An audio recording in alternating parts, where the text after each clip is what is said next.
안녕하십니까. 오늘 말씀은 에스겔 37장 말씀을 읽겠습니다. 요절은 37장 5절, 주 여호와께서 이 뼈들에게 이같이 말씀하시기를 내가 생기를 너희에게 들어가게 하리니 너희가 살아나리라. 에스겔 37장은 마른 뼈가 군대가 되는 환상의 말씀입니다. 1. 여호와께서 권능으로 내게 임하시고 그의 영으로 나를 데리고 가서 골짜기 가운데 두셨는데 거기에 뭐가 가득합니까? 뼈가 가득하더라. 그 뼈가 얼마만큼 많습니까? 이 나를 그 뼈 사방으로 지나가게 하시기로 본즉 그 골짜기가 지면에 뼈가 심이 많았는데 상태는 아주 말랐더라는 것입니다. 사람이 죽은 다음에 뼈가 나오면 뼈 안에 진액이 있어서 한동안은 튼튼한데, 그러나 오랜 시간이 되면 뼈 모양만 있지 툭 치면 흙처럼 부서져 버립니다. 그래서 이제 박물관에서 좀 옛날 그 능을 발굴을 할 때 보면 붓으로 이렇게 뼈를 조심스럽게 털면서 발굴을 하지 않습니까? 그런데 여기 아주 마른 뼈들이 심이 많이 있다는 것입니다. 우리에게 뼈가 심이 많이 있는데 우리는 그 뼈를 우리가 그 뼈를 봤다고 하면 그때 하나님은 우리에게 질문을 하시는 것입니다. 이 뼈가 살겠냐 안 살겠냐 물으면 우리는 어떻게 대답을 해야 합니까? 어, 진짜 바짝 마른 뼈가 산더미 같이 있는데 하나님께서 질문을 하시니까 우리 마음속으로는 과연 살아날 수 있을까 하고 마음속으로 갸우뚱하는데 그러나 안 살아납니다. 얘기하면 이게 뭔가 하나님 앞에 불신하는 것 같고 그럴 때 제일 지혜로운 답이 무엇입니까? 에스겔에 이때 어떻게 대답을 했습니까? 3. 그가 내게 이르되 인자야 이 뼈들이 능히 살 수 있겠느냐 하시기로 내가 대답하여 주 여호와여 주께서 아시나이다. 그러니까 에스겔도 속마음으로는 안 살 것 같은데 신자가 되어 가지고 안 산다는 거 안 살 것 같은데요 하면 왜 의심하느냐 믿음이 적은 자여 야단을 맞을 것 아닙니까? 더군다나 선지자인데 또 속으로는 그 안 살 것 같은데 살 것 같습니다 하면 사람은 외모를 보지만 하나님은 마음의 중심을 보시는 분이십니다. 그래서 에스겔이 살겠습니다 하면 네가 성령을 속이는구나 하실 것 같아서 이렇게도 저렇게도 대답하기 곤란한데 에스겔은 주께서 아시나이다 이렇게 지혜롭게 대답을 했습니다. 그런데 이런 사람이 또 신약에도 있지 않습니까? 시몬 베드로가 예수님을 십자가 앞에서 3번 부인을 하고 예수님과 이제 사랑의 관계성을 회복하는 데 있어서 좀 예수님께서 네가 나를 사랑하느냐 이 3번 질문을 하는데 베드로가 3번 부인을 했지 않습니까? 그래서 좀 베드로는 송구스러워서 미치겠는 것입니다. 그래서 고개를 푹 숙이고 주께서 아시나이다 이렇게 신앙 고백을 하는 것입니다. 그러니까 지금 에스겔도 그렇고 이스라엘 백성들도 이 심이 많은 뼈는 누구를 상징하는 거냐 하면 멸망한 하나님의 백성들을 상징을 하는데 그들은 힘이 많은데 도저히 살아날 가능성이 제로인 이 마른 뼈 같은 사람들입니다. 누가 봐도 이제 지금 이스라엘의 상황을 보면 예루살렘 성은 철저히 부서졌죠. 성전은 불타고 없어졌죠. 포로들은 바벨론에 끌려와서 그발 강가에서 바벨론 궁궐이나 짓고 있는 상태인데 이제 다시 회복되어 돌아간다는 것은 상상할 수도 없는 불가능한 일이었습니다. 이런 자들이 본토에 들어가 열매를 맺고 풍성하게 되어서 후손이 번성하게 된다고 또 하나님께서 함께 하신다고 약속하셨는데 이 말씀이 상상할 수도 없는 상태라는 것이라는 것입니다. 우리는 이제 끝장났어. 도저히 희망이 없어. 이러고 있는 상태입니다. 이걸 에스겔도 마찬가지일 것입니다. 비록 지금 하나님의 말씀을 외치고 있지만 그의 그 본성은 설마 이렇게 회복이 될 수 있을까? 회복되면 너희는 내가 여호와인 줄 알리라 말씀을 선포했지만 진짜 그렇게 될 수 있을 건가? 긴가민가 하는 상태일 수도 있습니다. 그런데 하나님께서 살겠느냐 하는데 마치고 미치고 이제 펄쩍 펄쩍 뛰는 것입니다. 그래서 주께서 아시나이다 이렇게 고백을 했는데 하나님께서 도무지 믿어지지 않는 환상을 보여주시면서 이제 뭐라고 말씀을 하시는 것입니까? 또 내게 이르되 너는 이 모든 뼈에게 대언하여 이르기를 너희 마른 뼈들아 여호와의 말씀을 들을지어다.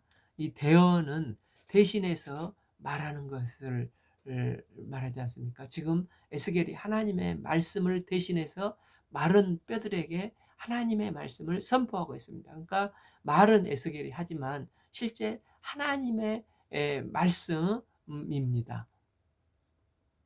이 때문에 마른 뼈들이 살아나기 위해서는 하나님의 말씀이 우선적으로 외쳐져야 한다는 것입니다. 이처럼 소망이 없는 사람이 회복되기 위해서 필요한 것은 첫째는 여호와의 말씀을 들어야 합니다. 둘째, 이 말씀이 선포될 뿐만 아니라 이제 선포된 말씀에 생기가 들어가야 한다는 것입니다. 주 여호와께서 이 뼈들에게 이같이 말씀하시기를 내가 생기를 너희들에게 들어가게 하리니 너희가 살아나리라. 마른 뼈들이 살아나기 위한 필요 조건이 있다면 첫째는 말씀, 둘째는 생기, 즉 하나님의 성령이라고 할 수가 있습니다. 우리도 자신을 가만히 생각해 보면 내가 나를 봐도 소망이 없을 때가 있습니다. 나는 능력이 없는데 하나님의 사람으로 살지 못할 것 같은 생각이 들어서 자신이 답답할 때가 있습니다. 이런 부족한 점을 보면 이 두 가지가 부족하기 때문이라는 것입니다. 말씀과 생기, 성령이 부족해서 그렇다는 것입니다. 6. 너희 위에 심줄을 두고 살을 입히고 가죽으로 덮고 너희 속에 생기를 넣으리니 너희가 살아나리라. 또 내가 여호와인 줄을 너희가 알리라 하셨다 하라는 것입니다. 이에 에스겔이 하나님의 말씀을 순종해서 하나님의 말씀을 대언하니까 이제 어떤 역사가 일어납니까? 7. 이에 내가 명령을 따라 대언하니 대언할 때 소리가 나고 움직이며 이뼈 젖뼈가 들어맞아 서 뼈들이 서로 연결되더라. 뼈들이 움직여 뚝딱뚝딱 하더니 그 뼈가 이뼈 저뼈 맞추어져 가는 것입니다. 이어서 8. 내가 또 그 뼈에 힘줄이 생기고 살이 오르며 그 위에 가죽을 덮으나 그 속에 생기는 없더라. 그러니까 이제 겉모양으로 보면 이제 사람의 형태가 형성된 것입니다. 그래서 신자가 일단 신자다워지려면 처음에는 말씀을 알아야 하는 것입니다.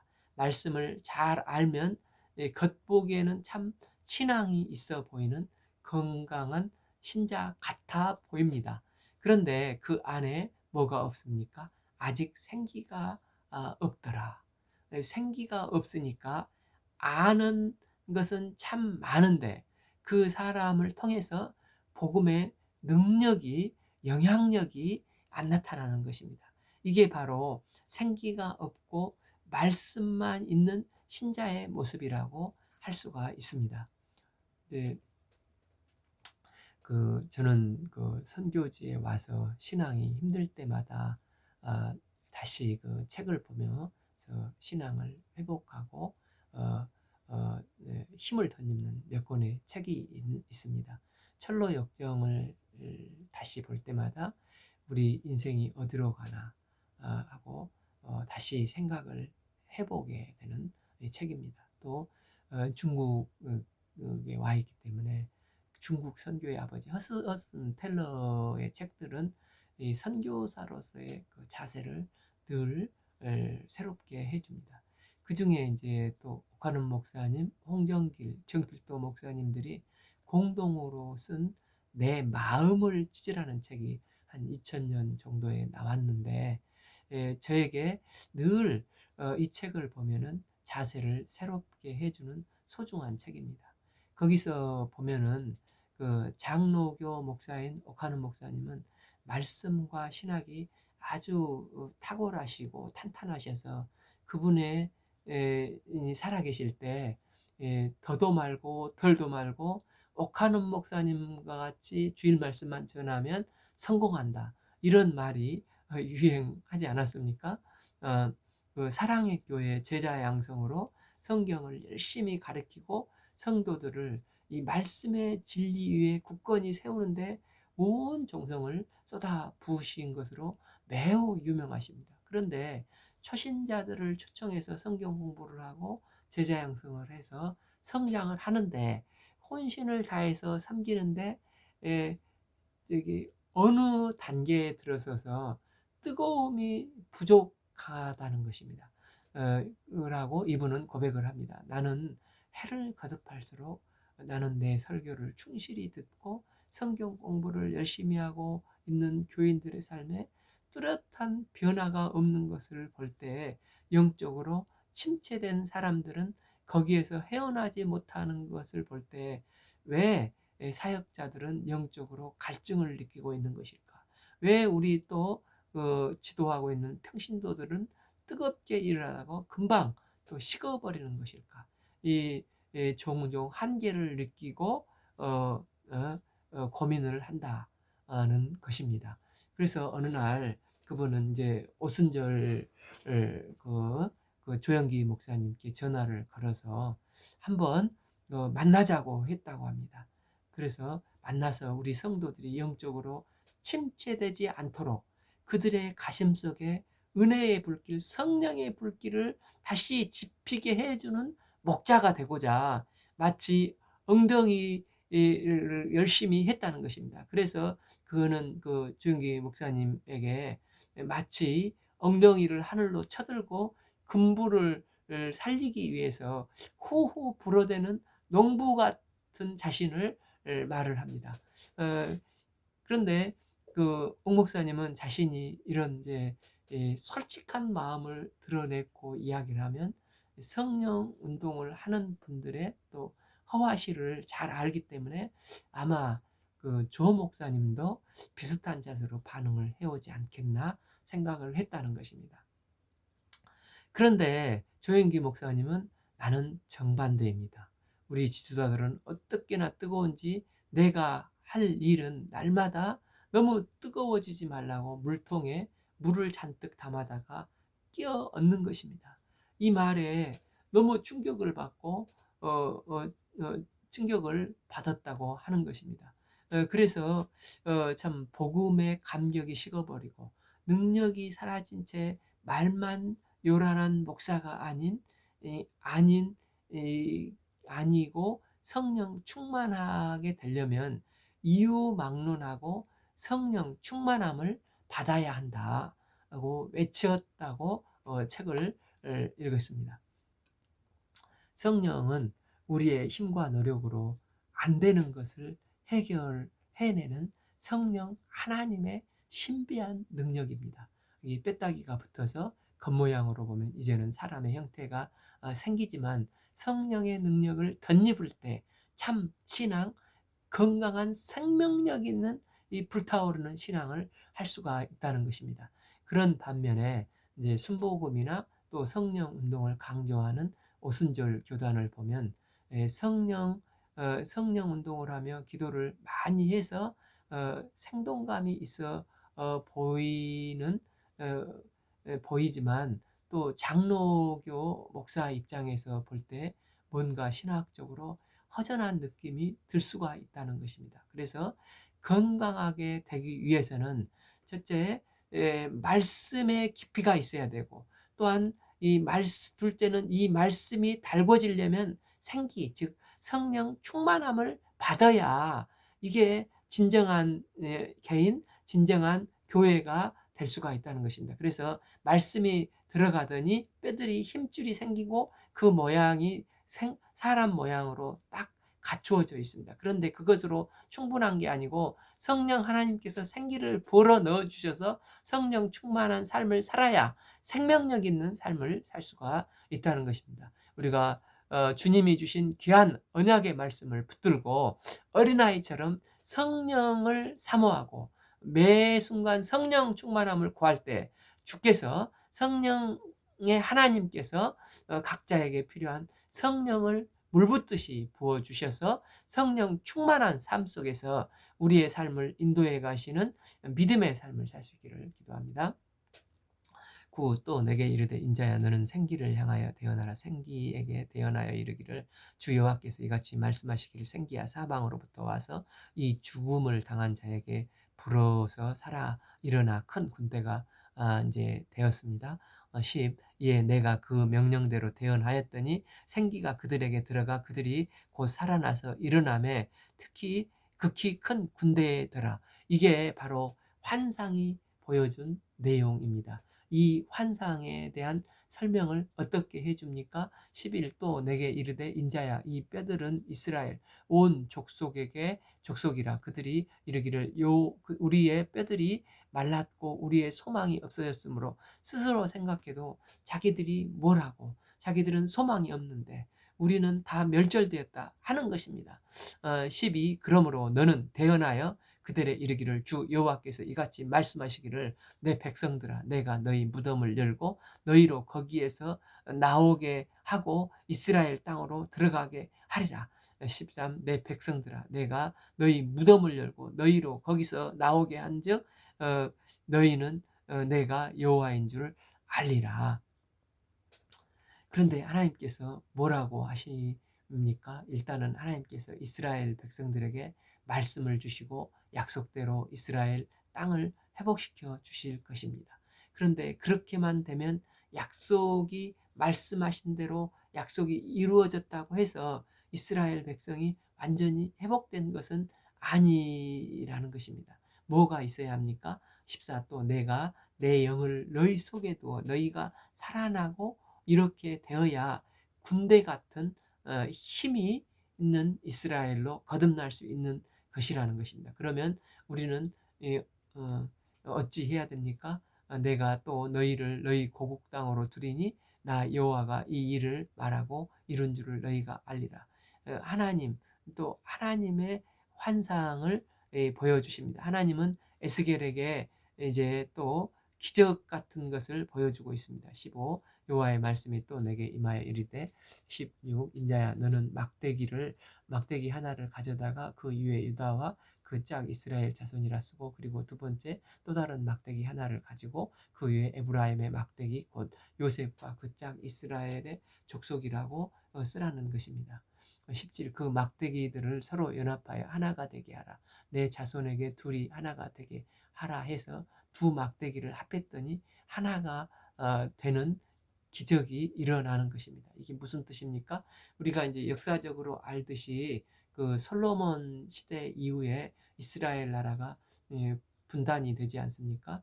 이 분단이 된 근본 원인 중에 하나가 솔로몬의 죄악 때문이라고 할 수가 있습니다. 솔로몬이 처음에는 왕이 되었을 때 겸손하고 참 훌륭한 왕이었지 않습니까? 왕상 3장 9절을 보면 하나님께서 원하는 것이 뭐냐 꿈에 나타나서 말씀하셨을 때 누가 주의 이 많은 백성을 재판할 수 있으리요 듣는 마음을 종에게 주사 주의 백성을 재판하여 선악을 분별하게 하소서 이런 기도를 드렸습니다.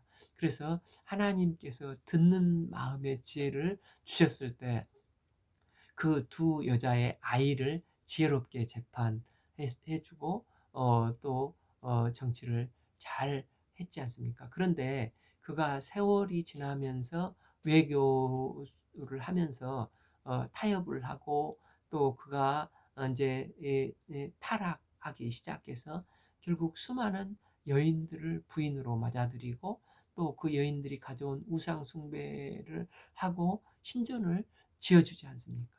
그래서 결국 이 일로 인해서 나라가 두덩강이로 딱 갈라지게 됩니다. 그래서 북이스라엘이 생기고 또 남이스라엘의 막대기가 생기는데, 그런데 이 둘이 이제 분열이 돼서 어, 또 결국은 망하게 되지 않습니까?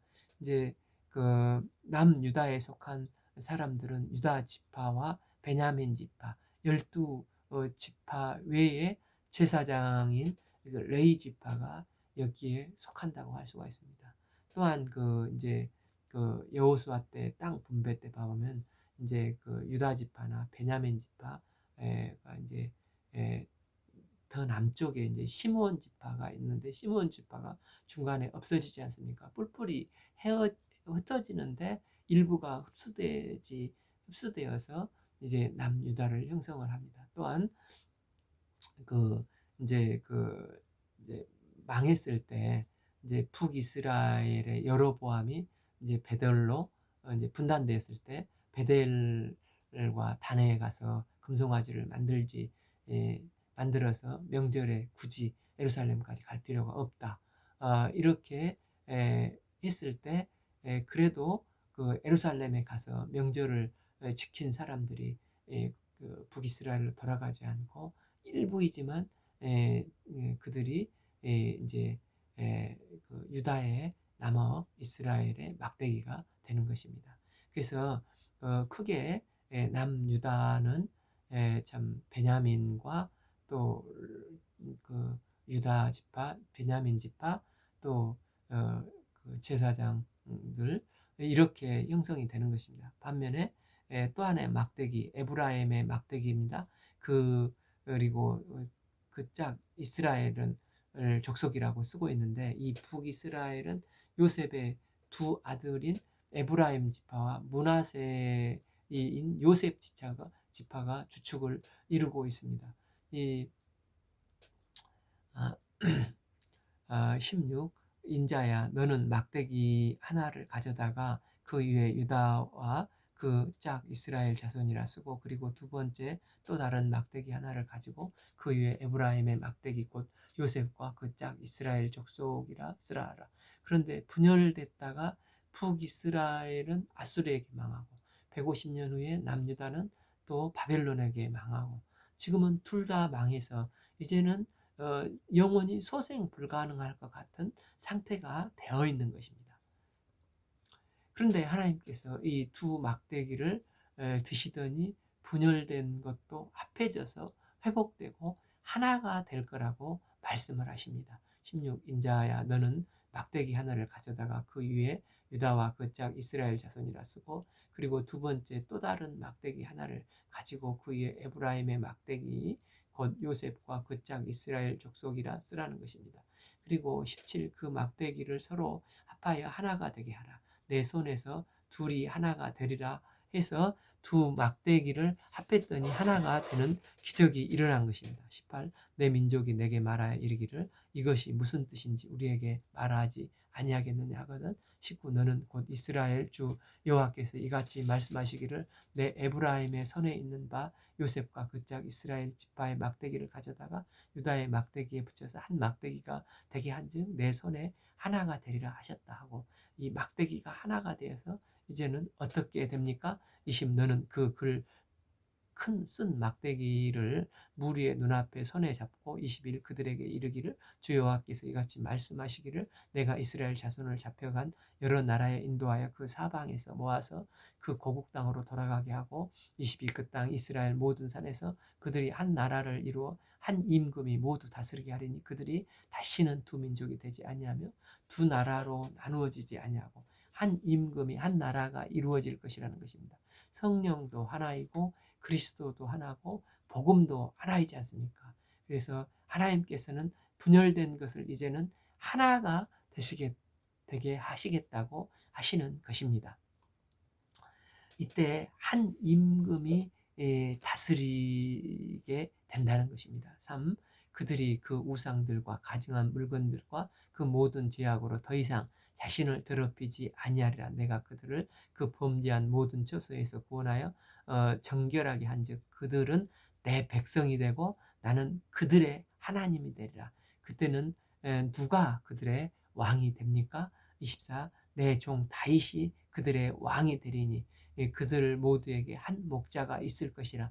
이들이 그 규례를 준수하고 내 율례를 지키게 행하며, 즉 이제 다윗은 죽었기 때문에 다윗의 혈통을 통해서 나신 예수 그리스도가 왕 중에 왕이 되셔서 다스려 주신다는 것입니다. 그러할 때에 그들은 내 백성이 되고 나는 그들의 하나님이 될 것이라는 것입니다. 그때는 두 모두에게 한 목자가 있을 것이라. 그들이 하나님의 말씀을 준수하고 순종하는 삶을 살게 된다는 것입니다. 이게 하나님이 우리에게 주시고자 하시는 회복의 메시지입니다. 25. 내가 내 종 다윗 야곱에게 준 땅 곧 그 조상들이 거주하던 땅에 그들이 거주하되 그들과 그들의 자손 대대로 영원히 거기에 거주할 것이요 내 종 다윗이 영원히 그들의 왕이 되리라. 그리고 하나님의 명령을 어길 때 이전에는 어떻게 했습니까? 이전에는 하나님이 친히 우리를 대적하셨다고 했습니다. 그러나 이제는 하나님이 회복을 시키시면 어떻게 된다고 하십니까?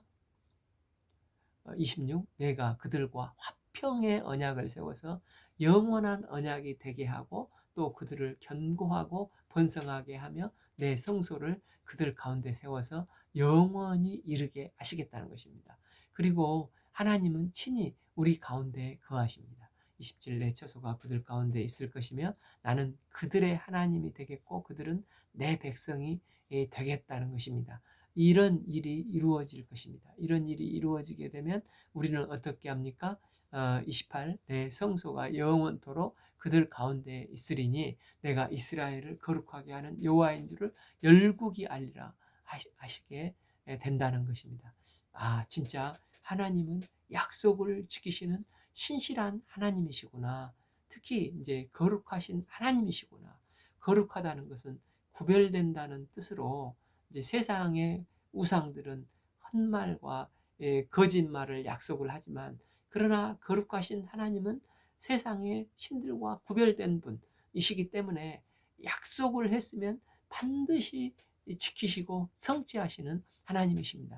지금 바벨론 포로로 잡혀온 그들은 비참하고 아무런 소망이 없습니다. 그러나 하나님은 그들에게 마른 뼈다귀와 같은 그들에게 이제 참 말씀을 심으시고 또 생기를 불어 넣으셔서 군대가 되게 하셔서 이 일을 하나님께서 친히 약속하실 것이라는 것을 말씀하고 있습니다. 저희가 말씀과 성령 충만함을 받아서 예수님의 왕 되신 예수님의 다스림을 받고 그 안에서 풍성한 삶을 살 수 있기를 기도합니다. 오늘 말씀은 에스겔 37장 말씀을 읽겠습니다. 감사합니다.